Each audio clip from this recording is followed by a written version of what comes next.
Hey, you know how you have those chats with your girls?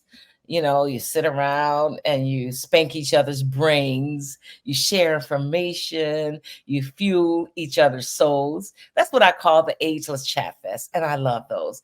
And that's what we're going to do today.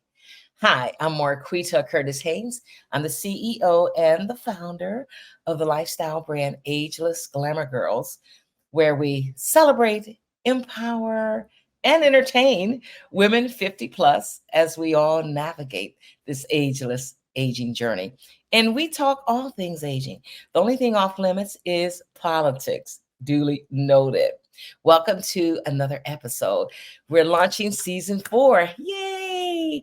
Now, I'm going to introduce you to today's guests. Oh my God, they're so phenomenal. We're so glad you're here with us. Now it's time to meet my phenomenal guest. We have Dion Jones. Dion and I were Insta friends, and I slid into her DM and asked her if she wanted to be a part of a project I was working on, which is the book. And she's one of the co-authors in our book, Ageless Glamour Girls, Reflections on Aging. Thanks, Dion. Thank you for having me, Marquita. Mm-hmm. And then we have Amy Robinson. Amy and I used to work together back in the day at a TV studio, production studio. And so, yeah, we're still friends. Of course we are. Thank you, Amy. Amy just joined us. She's about to join the 60 Club. Yeah. Yeah. Yeah. It's a good club. It's a good club, Amy. It is. Yeah. Yeah. And then we have Miss Annie Davis Ganguza, another former colleague. Annie and I worked together back at a news network, TV news network in New York City back in the day. Thank you, Annie. Thank you so much for coming. A lot of days and a lot of pounds ago. Oh, yeah. Oh my God, you got that right. And so I know I just gave a brief introduction. So just tell our audience a little bit about who you are. We'll start with Dion. Well, welcome to everyone out there on the interwebs. My name is Dion, and I go by Coach DJ. And as Marquita mentioned, I am a co-author of Ageless Glamour Girls, and I also wrote Look Good Naked. And I am a personal trainer and a silver sneakers instructor in the Ohio area. Yes, please. All right, Amy. Hi, I'm Amy Robinson. I am single. I've been divorced since 2009. Maybe I say that proudly. Like you said, I'm 59 and holding, and I'm a 30-year veteran of the TV and film industry, still working. All right. And that's a good thing because there's so many people who don't have that privilege, especially in our industry, right? Especially in our industry. I'm grateful. Right. Yes. All right, Annie. I am living in Florida, happily married, living my best life, still working. I recreated myself in midlife. So I left television about 15 years ago, and I am now an investigator for a law firm and a licensed PI. Sweet. Thank you, ladies, so much for coming on the show. I often use the phrase ageless aging journey. What does that mean to you when you hear ageless aging? What is that? To me, it means only having to wash my hair once a week, which I love. Nice. Honest to God, when I was young, I would go out 5 times a week. I'd wash my hair 5 times a week. Now I only wash it once a week, and I couldn't be happier. When you were younger, you're still young. Yeah. Honestly, I still feel young. 26 is like the age that I'm stuck on. Mm-hmm. And I don't think I look my age. I don't think I feel my age, and I know I don't act my age. So at 67, I do feel ageless, kind of. Yeah, I love that, and I love that you proudly said your age. I mean, some people love to say it, and some don't. For my birthday, I just had a birthday a couple of weeks ago, and I said, "This is what aging gracefully looks like." You can Google everybody and find out their name, but it's up to you. If you want to reveal that. Anyone else? Ageless aging journey. I find actually that I tell people my age if they're older than me. Oh. I love that. Wow. I thought about that the other day. This older woman, grandmother type, like my grandmother type. in her 80s. And so I'm proud of it because they're like, oh, you're a baby, but otherwise, no, I kind of hide it. I haven't admitted I'm over 50 yet to a lot of people, and I'm almost out of it. Right. I think ageless aging is keeping yourself feeling young and joyful and not being cranky. It's hard, I think. Yeah, it Not can be being really cranky and impatient. Yes. Cranky and aging, they go hand in hand. I'm just kidding. All right, Dion, ageless aging. For me, it just means living out loud unapologetically. Because when we're younger, we have a lot of people's different views that drive and guide us. And as we get older, we realize that we had it all inside all along. I like that. And speaking of which, as you get older, do you think it's true what they say about as you get older that you care less about what people think of you?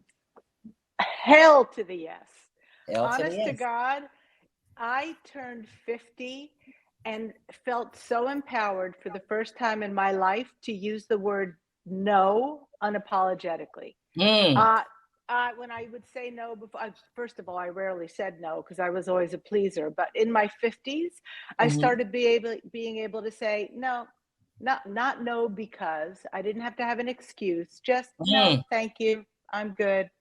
And now that I'm in my 60s, I'm embracing that even more. And I try to teach young people, don't wait till you're 50 to feel this way. Right. Own it now. Do it now in your 30s and 40s. Yeah, I'm all about that. It's a huge part of self-care. Yeah. And sanity. Yeah. Just say no. I mean, I do the opposite thing. Chandra Rhimes, the screenwriter, television creator, she has that book out, A Year of Yes, which inspired me in so many ways. So, like the book, when someone came to me and said, hey, you want to do this book? I'm like, yes. Your podcast, yes. But otherwise, it's like, no, I'm good. I'm good. And there's no guilt. Anybody else have thoughts on that? Yeah, it's so easy to say no. I've already been one to focus on my peace, but as I get older, it's just so much easier to just put on a calf can, and call it a day. Schmata. I won't call it a moo yet. I still call it a calf can. Right, the moo. Anyway, now we're turning to something that's, oh my God, that's close to so many women's hearts. Hormone replacement therapy, vaginal estrogen, and testosterone. Who wants to go first? Your thoughts on that? Are you on it? If you want to reveal, knock yourself out. It's up to you. Yeah, I'll start because it's my platform these days. I think HRT is been hidden as a secret for women for far too long. There was an NIHB report that came out decades ago that said hormone replacement was not good for you. And because we're women, nobody ever bothered to take a good hard look at that report and find out if it still stood up decades later, or if it was even true to begin with, which it has been found it wasn't. We are not meant to lose estrogen. When women were losing estrogen 100 years ago at 61 years old, it was because they weren't meant to live much longer than that. We are living longer, we're living better, and we can live healthier with the help of estrogen. HRT is not only for night sweats and hot flashes, which is a miracle in itself because it does help that, but it helps keep our mind strong. The mind fog goes away. It helps keep Alzheimer's and dementia at bay.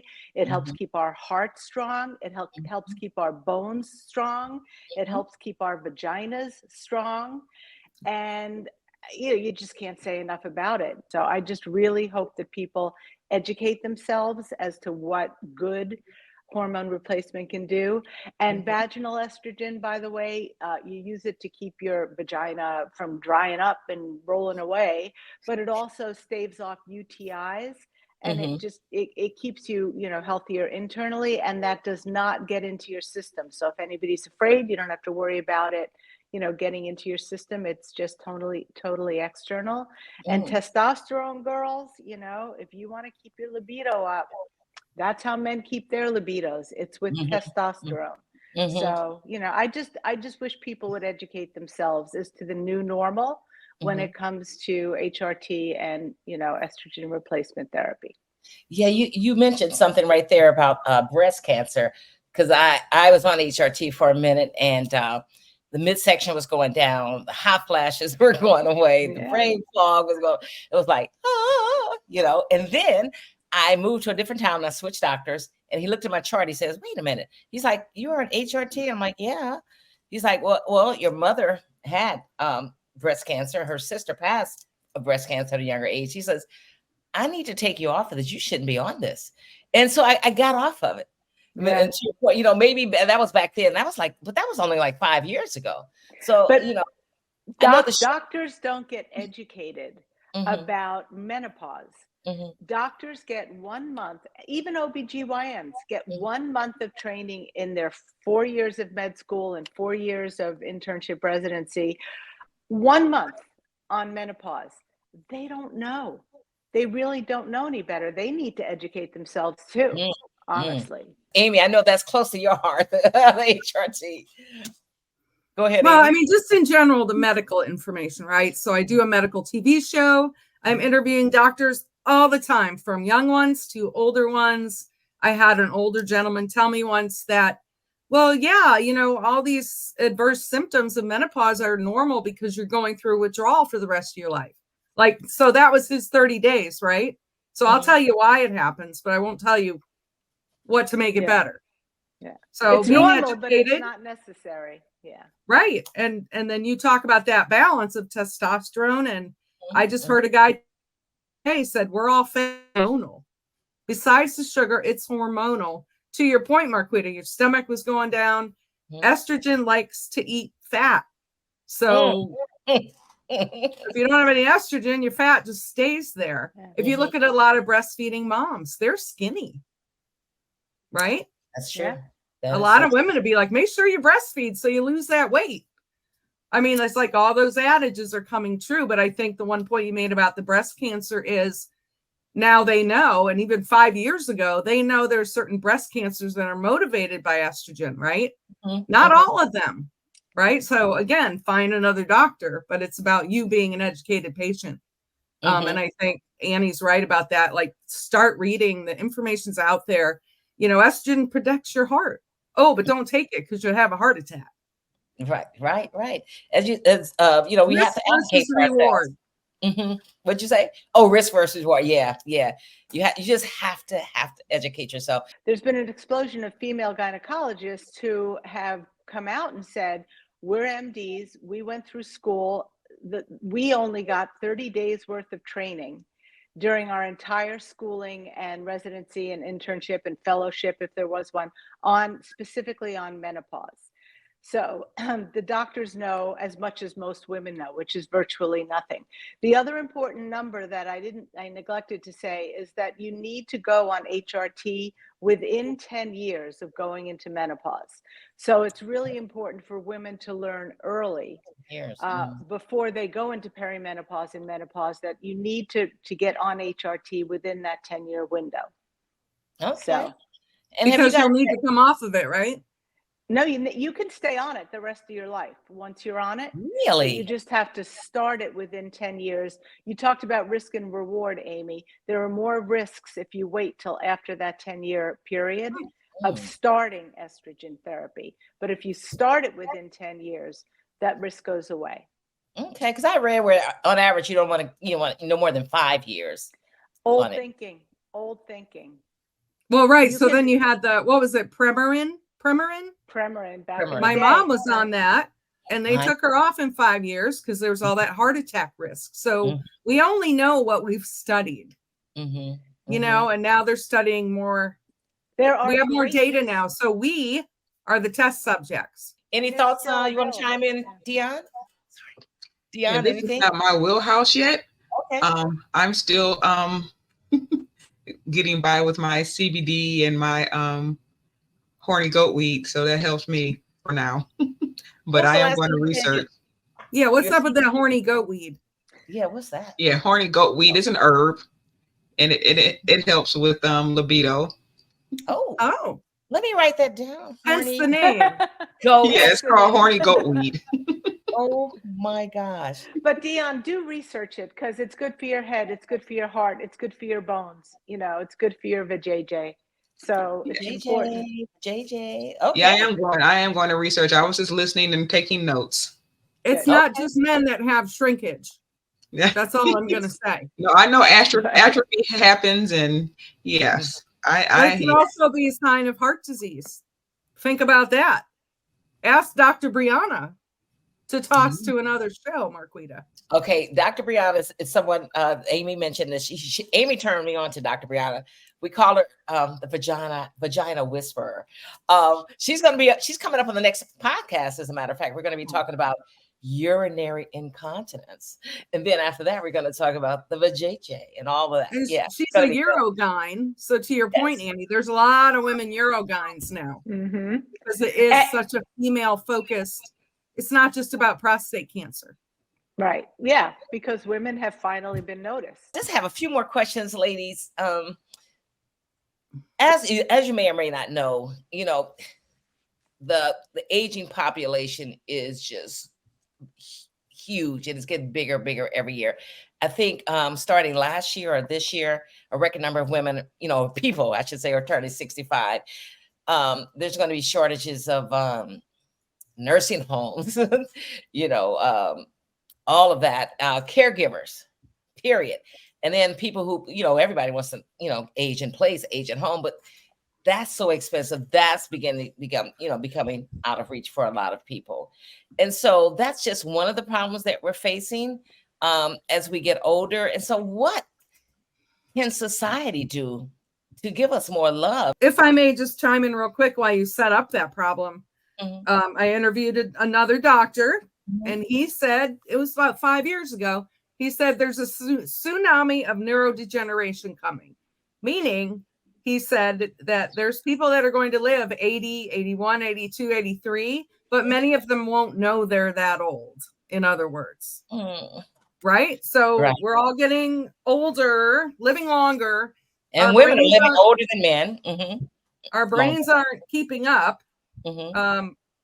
But yeah, it's a big problem. It makes me scared because I have an elderly mother at 86. I guess I'm old school that the family takes care of their parents. I mean, that's just how I was raised. I don't see that the community will ever help. I don't know. In my opinion, we need to bring back euthanasia because I, for one, don't want to be that person languishing in a nursing home, not knowing who I am or who my husband is or why I'm there. So I think if while we are of sound mind and I agree body, with you. we can say, I would like to be, humanely put to sleep if I reach X level. And you say it and you agree to it, and that's it. Okay, let's get off this for a minute. I have two more quick questions for you. Yeah, I'm depressed. Let's move on. But you have to talk about this stuff. You have to think about it because it's staring us right in the face. What have been your biggest, or what has been is your biggest aha moment on this ageless-aging journey? Is that it's not as bad as I thought. I expected to age and feel either scared or unhappy or unable to handle what was coming down the pike. My aha moment is that it's quite fine. I have no problem with it at all. Okay. All right. Anyone else? Dion? Well, it just kind of snuck up on me. So one day someone called me ma'am at the grocery store, and I said, wait a minute. Because I've been so busy. I've been so busy raising my children and doing this, that, and the other. And my girlfriends and I always look. We've been friends since elementary school. And we're like, wow. I was like, whoo. I was like, okay, we are the ma'ams now, but we take it as a symbol of pride, and we make sure that we reach back. Like you said, make sure you tell the younger women, don't wait till you get our age. And I'm glad that my younger cousins are taking up the torch, and they're just living life out loud, and I love it. Mm-hmm. And that, as a matter of fact, that brings us to my next question. What piece of advice do you have for the youngins, or as I call them, the ageless glamour girls rising? Oof. Yeah. I got one. Okay. Make sure you marry your best friend. And I know, I mean, I've just, we watch our mothers, we watch everyone around us. I'm single since 2009. Mm-hmm. I was married to a long time to a great guy. I turned 40, my head spun. That's the only reason I can think of. But he was not my best friend. So I think a lot of women out there get married because they don't want to be alone. Like, I'm almost 60. I think, oh God, do I need to be married or I'm alone? That's a bad reason. Right? Yeah.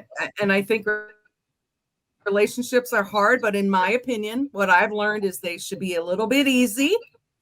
That person needs to be easy. It needs to be the person you want to be with when you have your cup of coffee in the morning. Like that you don't want to really leave. You might get mad at them but you never want that person to leave. And I think women are so into, you're in your 20s, you want to get married, you want to have a baby, some things are changing a little with careers. They're putting off having kids. They're doing in vitro at 40, which is crazy.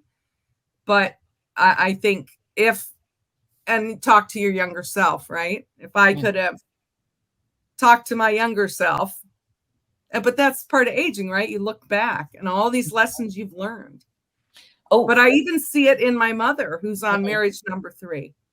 She got married this 3rd time because she didn't want to age alone. Oh, right? You choose the butterflies, or you choose the guy, the father of your kids. I don't know, but I think that would be advice to younger women. Anyone else? Advice for youngins? Oops, I said that bad word, didn't I?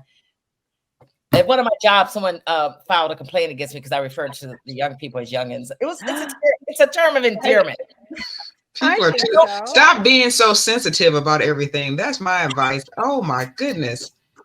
I mean, everyone gets a trophy. Everyone gets a trophy. That's not reality. It's not. But that wasn't the advice I was going to give. But that's what apparently Spirit put on my heart.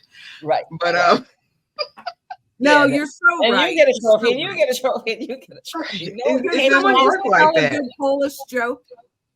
You remember those? Like, what is it, Amy? Oh yes, yes. Like a Polak joke, or an Italian, a priest and a rabbi walk into a bar. Right. That's not offensive. Yeah, everything is offensive now, and I'm just like, really? Wow. So. Right. Yeah, I've been getting schooled. One last question: where do you find your joy? I find my joy everywhere around me. I feel so blessed to have married my best friend, Amy, and we have a glorious life together. We have our health, we have our kids who bring us so much happiness, and our grandchildren. That definitely brings joy, but it brings also one of my biggest challenges, because we raised our kids and we were in charge. And now, as grandparents, as delightful as it is to be with them, we are no longer in charge. It's not up to us what they can do, what they can eat, where they can go. So I find myself mediating a relationship with our oldest daughter, especially whenever we're with them. And it's a hard balance to make. Because you want to spoil them, but you can only go so far, because their parents, and they're very good parents, are the ones to decide how much sugar they can eat, how much screen time they can have, what time they're they have not to go your to bed. children. They're your not grandchildren. Our children. Yeah. but that my life brings me enormous joy, and I feel very blessed. Yeah, I love that. Anyone else? Joy. Well, once again, like you stated, marrying your best friend helps. Home should be peaceful. Papa Bear and I have been together since high school, so Papa Bear, high school. Oh my God, I love that. Oh my God. It's just like we said, we were friends, and we're still friends. And yeah, I kept texting the whole time, like, shh. Right. But yes, being around people that have good energy brings me joy. Because if you pay attention, you can feel when something's not right and your heart rate accelerates and your shoulders tense up, and it's not good physiologically, spiritually, or mentally, so or physically. Yeah. Amen. Amen. Yeah. Amy? Well, I think I have a little ADHD, so I find joy in a lot of things. That's an upcoming show too. All at once, from the smell of jet fuel to, I guess I'm a very simple human. I mean, it could just be my hawk just flew by in the yard kind of thing. Oh my God, we have to talk. But I love what you said about the people that lift you up, and you know who's coming in the room. Like I was telling my brother the other day, I'm going to see my best friend. He said, I thought you had a best friend in this town. I said, well, they both serve a different purpose, right? One's got all my secrets. One I want to be more like, you know what I mean? So there's people in your life that lift you up, and the ones that bring you down, we don't have time for anymore. Right. And that's another thing, as we know, as we age, you have to have your community. You have to have your tribe. And, surround yourself and just make sure you communicate with people in person and, over the phone, whatever. But women, there's a loneliness epidemic, and so bad. We have to do all we can to work on that, personally and, as a nation. And that's one of the reasons. Yes. Yes. Go ahead. It was Dion who said, your universe is now a dot. How did you put that? My circle is now a dot. So you need community, but you don't need a whole lot of community. You just need the people who are going to lift you up and make you feel good, and who you can trust. And having that Verizon network follow you around is no longer a necessity. Right. Some of the same things that Amy does. The clouds, the birds. Yeah. A clean kitchen counter. Oh my God, right? Joy brings me joy. And then bringing joy, you guys bring me joy. Oh my gosh. Thank you so much for coming on the show. Thank you. Thank you. And sharing your brilliance. And the next Ageless Chat-Fest is going to be mid-70s to late 70s and above. So if you guys know anyone, let's come on the show. Because wisdom, right? Thank you, guys. Where can we find some information on you? Have any social media handles or information you want to share? Anybody? Instagram, age_with_vibrancy. So that's IG and Facebook. Okay, and I have to say that I'm going to include it in the podcast description, you guys. So you'll have that there. And Amy or Annie? I think right now, because I'm a producer, I'm behind the scenes, but if everyone would donate to vitalground.org, that would be great. Vital. Okay, I'll put that in there. And Great. Annie? No, I have no public platform. Okay. But I do desperately want to share some of those links about HRT and hormone replacement. So to me, that's my contribution, if I can do that. Thank you. And we're going to put those in there. So I just want to say thank you so much to these bold, beautiful, brilliant women for coming on the show. Dion, Annie, and Amy. Thank you. Thank you, Marquita. Thank you, Marquita. Bye, ladies. Bye-bye. Don't you just love those women? Oh my gosh, I love it. They just share so much, just sharing so much. And speaking of sharing, I know they gave their contact information, but not to worry, you don't have to worry about writing it down. I am going to give it to you in the podcast description. So it'll be right there for you. I'm so glad you guys are here. Seriously, so glad you're here. Thank you so much for the follows and the love and the support. And don't forget to pick up a copy of our book, Ageless Glamour Girls, Reflections on Aging. Features 13 of us. I'm number 13. All right. As I mentioned earlier, Dion is one of those co-authors there. And you can follow us everywhere. We have a private Facebook group called the Ageless Cafe. Come on over there. We would love to see you. Check out our YouTube channel, our Instagram, all of the above. Also, we are about to launch another Ageless Chat-Fest. But this time, it's going to feature women in their mid-70s on up. So if you're in that bracket, or if you know someone in that bracket, drop us a line at info@agelessglamourgirls.com. info@agelessglamourgirls.com, so I can start putting my guest in order for that show. That is going to be so much fun. Well, this is it for now. I hate to see it end, but have to go get ready for the next podcast. So thank you again. Here's to healthy aging and joyful living, everybody. And shout out to Ageless Glamour Girls everywhere. We'll see you again real soon. Bye-bye for now.